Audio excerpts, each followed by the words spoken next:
ఇప్పుడు మనం సంభాషణం అంటే సంస్కృతంలో ఎలా మాట్లాడాలి నేర్చుకుంటున్నాం. మనం మాట్లాడాలి అని అంటే ప్రశ్నలు ఎలా వేయాలి తెలుసుకోవాలి. ప్రశ్నలు ఎవరైనా కొత్త వాళ్ళు కలిసినా, ఎవరినైనా మనం మొదటిసారి కలిసినా ముఖ్యంగా ఏం అడుగుతాం? మీ పేరు ఏమిటి? ఈ ప్రశ్నలు రకరకాలుగా ఉంటాయి. వాటిల్ని 7గా మనం సంస్కృతంలో చూసుకుందాం. వీటిల్ని సప్తకకారాః అంటారు. సప్త అంటే 7 రకాలుగా ప్రశ్నలు మనం వేయగలుగుతాం. ఎలాగా? కిం అంటే ఏమిటి? కుత్ర అంటే ఎక్కడికి? కతి అంటే ఎన్ని? కదా అంటే ఎప్పుడు? కుతః అంటే ఎక్కడి నుండి? కథం అంటే ఎట్లాగా? కిమర్థం అంటే ఎందుకు? ఈ ప్రశ్నల్ని ముఖ్యంగా మనం వేస్తాం.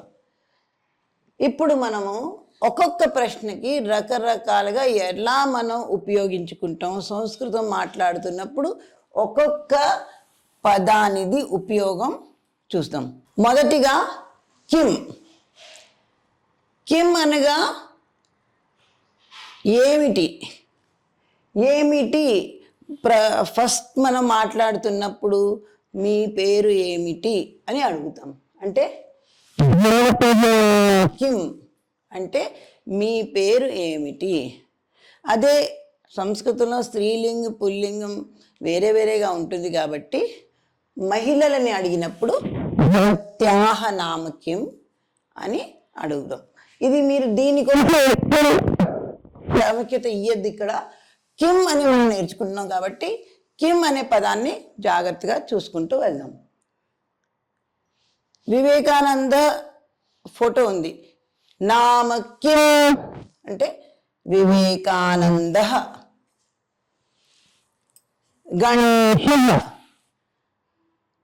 గణేష్ విగ్రహం చూస్తాం. ఎవరైనా అడుగుతారు నామ కిం అంటే గణేష అని పిల్లలకి మనం చెప్తాం కదా, అది.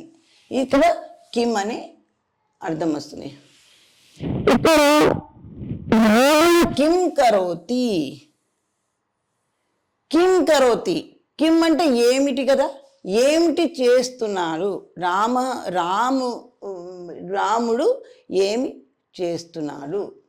రామ కిం కరోతి. అలాగే సరస్వతి ఉంది. సరస్వతి కిం కరోతి. రాధా కిం కరోతి. తను ఈ రాధ ఏం చేస్తుంది? పార్వతి కిం కరోతి. ఇక్కడ చూడండి, పార్వతి ఖాదతి. పార్వతి కిం కరోతి. పార్వతి ఖాదతి. వదతి. వదతి అంటే చెప్పడం. కిం వదతి. రాధ ఏం చెప్తోంది అంటే క్రియాపదాలకి మనం ఇట్లా వాడుకుంటాం. కిం వదతి ఏం చెప్తోంది. ఇక్కడ కిం ఖాదతి అంటే మోదకం ఖాదతి, లడ్డుకం ఖాదతి, చాకలేహం ఖాదతి. కిం అనే ప్రశ్న మనం ఇక్కడ చూస్తాం. అలాగే పార్వతి. పార్వతి కిం పఠతి. కిం పఠతి అంటే ఏంటి? ఏమి చదువుతోంది?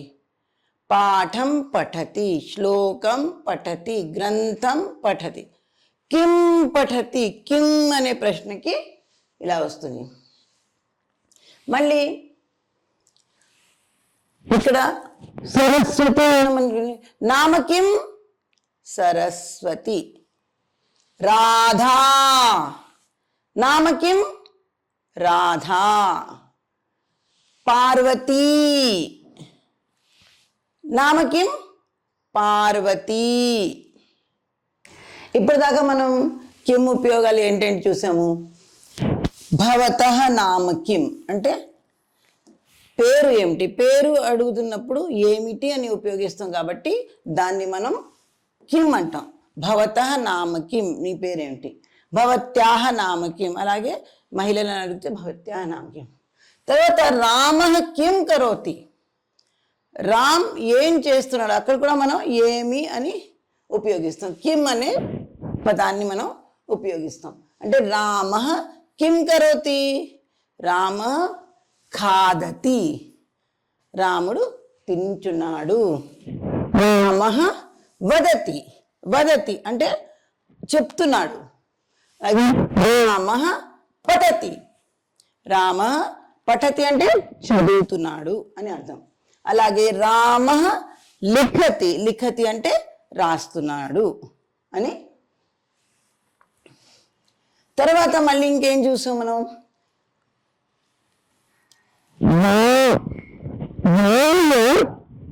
ఖాదతి. ఇది చూడండి, రామ కిం ఖాదతి అంటే రాముడు ఏమి తింటున్నాడు. రామః మోదకం ఖాదతి, రామః లడ్డుకం ఖాదతి, అలాగే మధురం ఖాదతి. అలాగే కిం వదతి, రామః శ్లోకం వదతి. ఏం చెప్తున్నాడు అంటే శ్లోకం. రామః పఠతి, రామ కిం పఠతి, రామః పాఠం పఠతి. ఇక్కడ కూడా మనం కిం అనే పదాన్ని రామః కిం లిఖతి, రామః కథాం లిఖతి. ఇదంతా కిం ఉపయోగించాం. ఇప్పుడు గణేశుడు ఉన్నారనుకో, నామ కిం వివేకానంద, నామ కిం. తర్వాత సరస్వతి అంటే ఇక్కడ ఏం చెప్పాను నేను మీకు, ఇవన్నీ గణేశ రామ పుల్లింగ శబ్దాలు. స్త్రీలింగానికి కూడా అలాగే కిం ఉపయోగిస్తాం. సరస్వతి కిం కరోతి, రాధా కిం వదతి, పార్వతి కిం పఠతి. ఇక్కడ సరస్వతి కిం కరోతి అంటే సరస్వతి ఖాదతి. సరస్వతి కిం ఖాదతి అన్నప్పుడు సరస్వతి లడ్డుకం ఖాదతి. తత్ కిం ఏమిటి, అదేమిటి అని అడగడానికి కూడా కిం పుస్తకం, కిం పుష్పం, కిం కపాటికా, కిం ఉత్పీఠికా, కిం లేఖని, కిం కూపి. అంటే ఏమిటి అని అడిగే ప్రతిదానికి కూడా మనం కిం అనే పదాన్ని ఉపయోగిస్తాం. ఇంకా కిం మనం ఎప్పుడెప్పుడు ఉపయోగిస్తాం, బాలక పఠతి అనే ఒక వాక్యం ఉంది. బాలక పఠతి, బాలక కిం పఠతి. ఇప్పుడు కిం ఇంకెక్కడెక్కడ ఉపయోగిస్తాం చూద్దాం. బాలక పఠతి అనే ఒక వాక్యం ఉంది.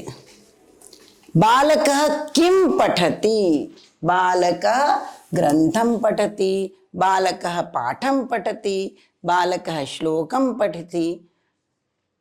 అలాగే పాఠం పఠతి, బాలక ఖాదతి అని ఉంది.